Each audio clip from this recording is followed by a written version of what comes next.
Baik.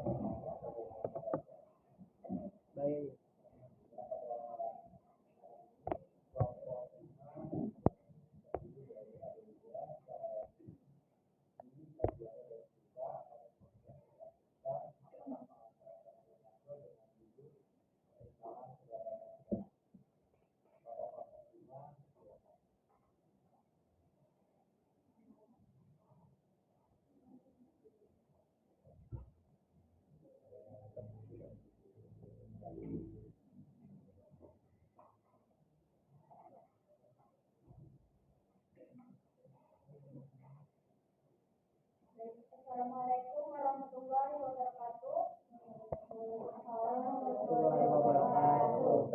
Selamat siang semuanya.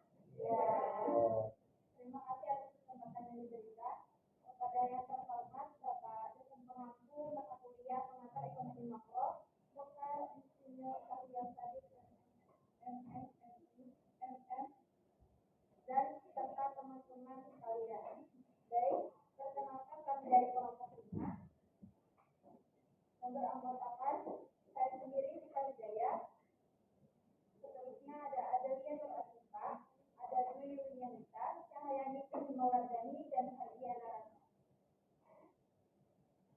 Adapun untuk materi yang akan kita bahas pada siang hari ini, yang pertama yaitu perekonomian di dua sektor, yang kedua hubungan antara konsumsi dan pendapatan, yang ketiga kecenderungan konsumsi dan menabung, yang keempat perekonomian tiga sektor, yang kelima aliran pendapatan dan syarat keseimbangan, dan yang terakhir keseimbangan perekonomian vertikal.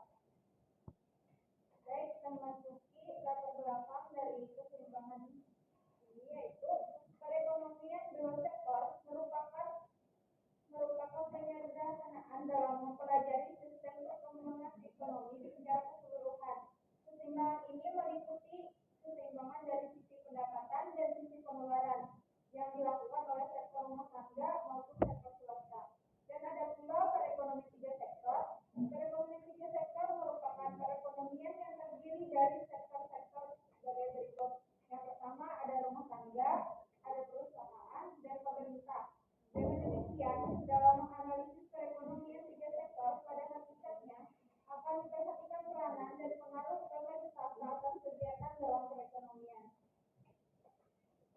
Selanjutnya ada pembahasan tentang ciri-ciri perekonomian dua sektor yang akan dibahas oleh saya.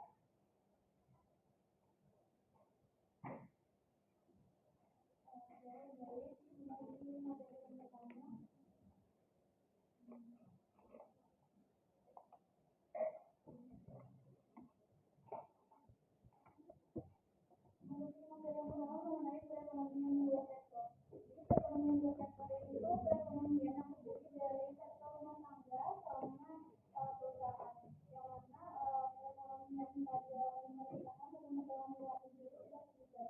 Kemudian kita dari sisi perekonomian dua sektor.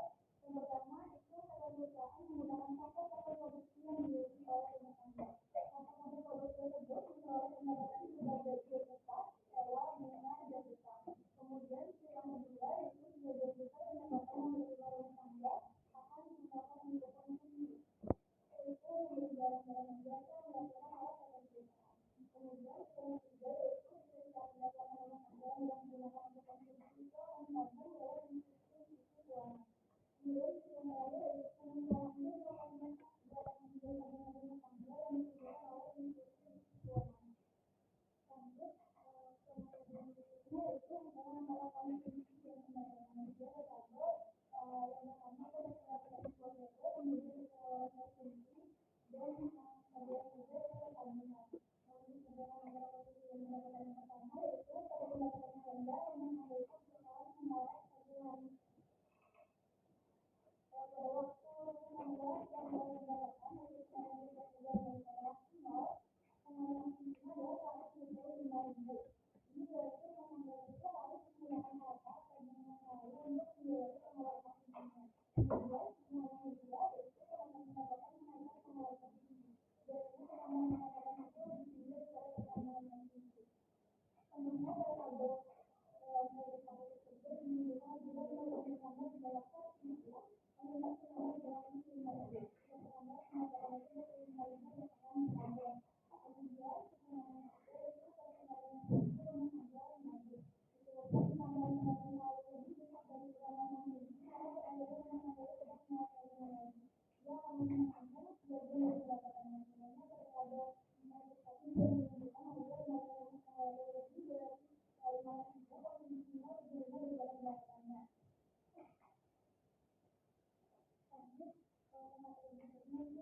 Ini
itu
dengan 0,75 ditambah 0,25 itu hasilnya 1. Sedangkan yang APC plus APS akan selalu sama dengan 1 walaupun nilainya tetap atau berubah. Itu ditunjukkan pada disabilitas yang misalkan yang garis ketiga APC-nya kan 1,0 tambah 1. Jadi dapat disimpulkan MIC ditambah FS itu sama dengan 1 dan APC ditambah APS itu sama dengan 1. Nah, di sini ini untuk pembuktian rumus, kenapa sih APC ditambah APS itu sama dengan 1 dan MPC ditambah FS itu sama dengan 1. Pada rumus yang pertama, itu tuh dijabarkan 1 itu dapat dari delta pendapatan disposable dibagi delta pendapatan disposable. Itu kan delta YD dibagi delta YD itu sama dengan 1. Itu sama dengan C per YD. C per YD itu rumus dari APC ditambah S per YD itu rumus dari APS. Jadi rumus ini dengan dibuktikan seperti ini benar dengan 1 sama dengan APC ditambah APS. Lalu untuk pembuktian rumus yang kedua itu 1 sama dengan EPC plus EPS itu sama aja pada rumus APC plus APS sama dengan 1. Delta YD dibagi delta YD sama dengan 1 sama dengan delta C dibagi YD itu rumus dari MPC ditambah delta S per YD itu rumus dari MPS. Jadi rumus ini benar bahwa 1 sama dengan MPC plus MPS. Selanjutnya akan dijelaskan oleh Hadi.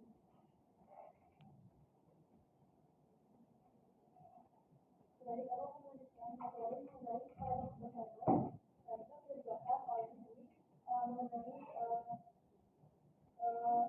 kecenderungan untuk berhemat. Namun dari ini, jadi kita bicara kalau berhemat ini ada suatu hal positif. Tapi kalau kita analisis dulu dari sudut pandang perekonomian negara, kalau konsumsi berhemat itu kurang melawan konsumsi itu dapat mengurangi tingkat kegiatan ekonomi. Dalam perekonomian di mana pengeluaran pajak adalah penentu utama fasilitas agama, kenaikan dalam tabungan yang seharusnya mewujudkan pengurangan dalam konsumsi dan pengeluaran atau pengeluaran agregat, ini akan meningkatkan tingkat pendapatan nasional yang dicapai. Karena ini disebut dengan paradoks berhemat atau paradoks aktif. Kita bisa lihat di gambar. Kita misalkan F itu adalah fungsi dari tabungan dan I itu adalah fungsi dari investasi.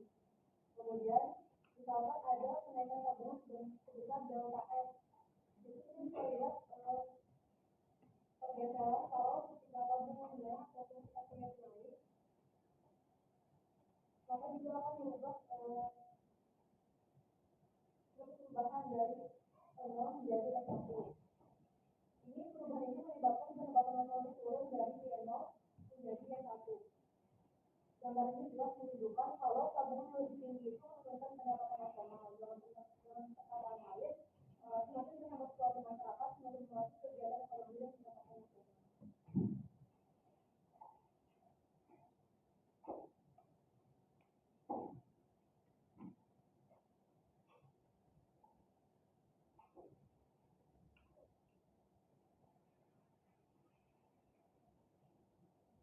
Lanjut ke model selanjutnya yaitu perekonomian bersektor.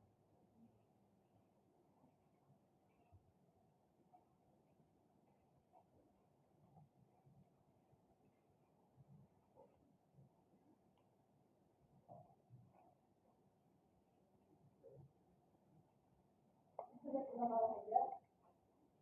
Tadi itu sudah dibahas mengenai perekonomian bersektor di mana sektornya terdiri dari rumah tangga dan perusahaan. Kalau perekonomian tiga sektor ini terdapat penambahan yaitu dari sektor pemerintah. Dengan adanya penambahan berupa sektor pemerintah ini juga terdapat perubahan penting dalam penambahan keseimbangan pendapatan nasional. Yang pertama, itu jadi timbul yang namanya pungutan pajak yang dilakukan pemerintah akan mengurangi pengeluaran agregat melalui pengurangan taraf konsumsi rumah tangga. Yang kedua, ada kemungkinan pemerintah melakukan perbelanjaan dan ini akan menaikkan pengembalian agregat.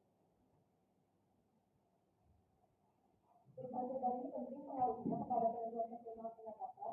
Dalam perekonomian 3 sektor terjadi perdagangan luar negeri masih diabaikan. Jadi di sini tuh misalkan kegiatan ekspor lebih baik itu dilakukan. Hal ini berarti analisis yang dibuat masih memisalkan bahwa barang-barang yang diproduksi tidak dijual ke luar negeri. Dan masyarakat atau perusahaan tidak membeli menggunakan barang-barang yang biasanya dijual. Karena ketiadaan perdagangan luar negeri, makanya perekonomian di sektor ini dinamakan juga perekonomian internasional.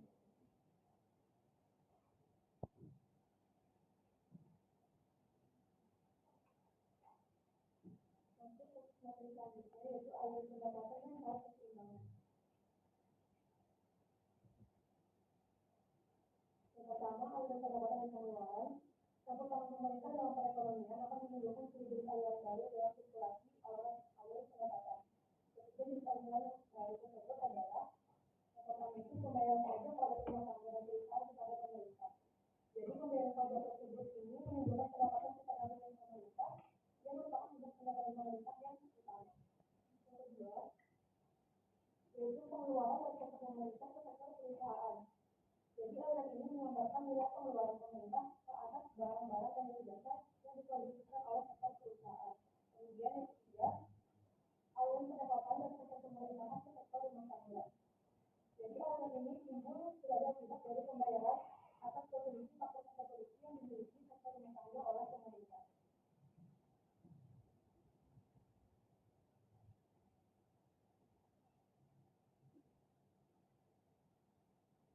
Jadi dengan adanya tiga aliran tadi, syarat aliran pendapatan dalam perekonomian tersebut adalah seperti yang ditunjukkan dalam gambar yang ada di makalah. Dari gambar itu dapat dilihat bahwa dalam satu perekonomian tersebut, ciri-ciri pokok dari aliran pendapatan dan pengeluaran ini adalah sebagai berikut. Pertama, pembayaran oleh sektor perusahaan sekarang dapat dibedakan dari dua jenis. Jadi yang pertama itu pembayaran kepada sektor rumah tangga dari pendapatan kepada faktor-faktor produksi, dan yang kedua pembayaran pajak pendapatan perusahaan kepada pemerintah. Kemudian yang kedua, pendapatan yang diterima rumah tangga sekarang berasal dari dua sumber. Jadi pendapatan yang diterima rumah tangga itu bersumber dari pembayaran gaji dan upah sewa, bunga, dan untung oleh perusahaan, serta dari pembayaran gaji oleh upah dari pemerintah. Yang ketiga, pemerintah menerima pendapatan berupa pajak dari perusahaan dan rumah tangga. Jadi pendapatan tersebut akan digunakan untuk membayar gaji dan upah pegawai dan untuk membeli barang-barang yang dibeli.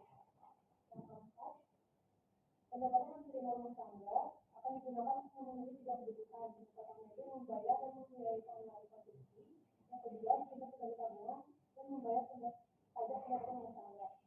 Nah, di sini ada kesamaannya, yaitu dia sama dengan dia ditambahkan ditambahkan.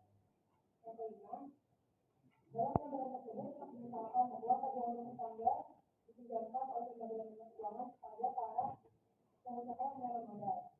Kemudian yang keenam, pengeluaran agregat telah menjadi bertambah banyak jenisnya, yaitu berupa pengeluaran konsumsi, investasi, termasuk pula pengeluaran pemerintah. Jadi di sini timbul kesamaan AO sama dengan C sama I sama Q. Materi selanjutnya yaitu syarat keseimbangan.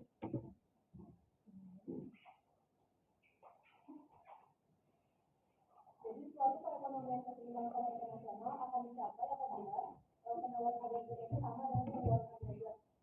Dalam perekonomian pengeluaran perdagangan luar negeri, penawaran agregatnya adalah sama dengan pendapatan nasionalnya, yaitu sama dengan barang atau jasa yang diproduksi dalam perekonomian dalam suatu daerah tertentu. Pengeluaran agregat atau pengeluaran yang dilakukan oleh berbagai pihak dalam perekonomian tersebut yaitu tiga jenis pembelanjaan konsumsi rumah tangga, kemudian investasi perusahaan, dan pengeluaran pemerintah membeli barang dan jasa. Dengan demikian, keadaan keseimbangan dalam perekonomian tiga sektor adalah penawaran agregat sama dengan pengeluaran agregat, atau dia dengan HU, atau dia sama dengan C ditambahkan sama Q.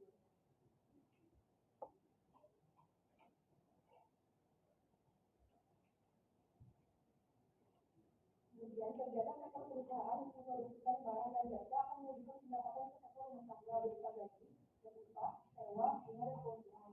Dan aliran ini sama nilainya dengan pendapatan nasional atau yield. Kemudian pendapatan rumah tangga tersebut akan digunakan sebagai dua. Yang pertama membiayai konsumsi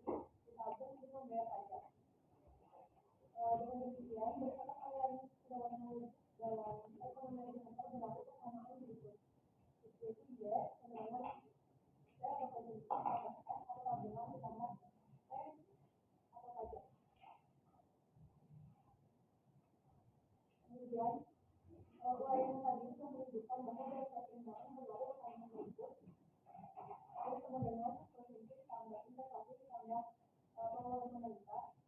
Sedangkan kebijakan pendapatan nasional berlaku kesamaan yaitu kemudian provinsi ditambah tabungan ditambah pajak. Jadi dengan demikian pada basis pendapatan nasional berlaku kesamaan input provinsi ditambah pengeluaran pemerintah kemudian provinsi ditambah tabungan ditambah pajak. Dan apabila itu dikurangi dan tidak luas maka investasi ditambah pengeluaran pemerintah ditambah dengan tabungan ditambah dengan pajak.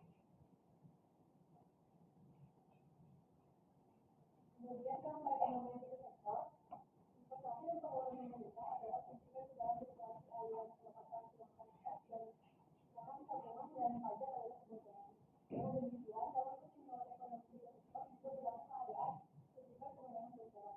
Jadi sebagai kesimpulan dapat dirumuskan bahwa dalam perekonomian di sektor mencapai keseimbangan akan dilakukan keadaan yang berikut, yaitu Y sama dengan konsumsi rumah tangga ditambah investasi ditambah pengeluaran pemerintah dan investasi ditambah pengeluaran pemerintah dengan tabungan ditambah pajak. Lalu selanjutnya pemerintah relatif.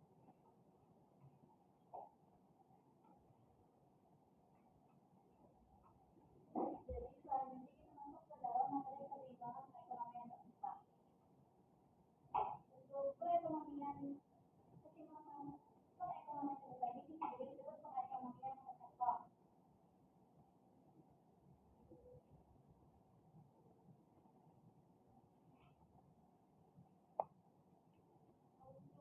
Yang pertama itu ada sirkulasi aliran pendapatan perekonomian terbuka. Untuk perekonomian terbuka atau yang tadi disebut sebagai ekspor itu adalah suatu sistem yang melakukan kegiatan ekspor dan impor dengan negara-negara yang ada di dunia. Nah, di dalam sektor terbuka ini ada 4 golongan untuk sektor ekonominya. Yang pertama ada rumah tangga, kedua perusahaan, ketiga pemerintah, dan yang keempat luar negeri. Materi yang berikutnya itu ada ekspor, impor, dan keuntungan agregat. Nah, ekspor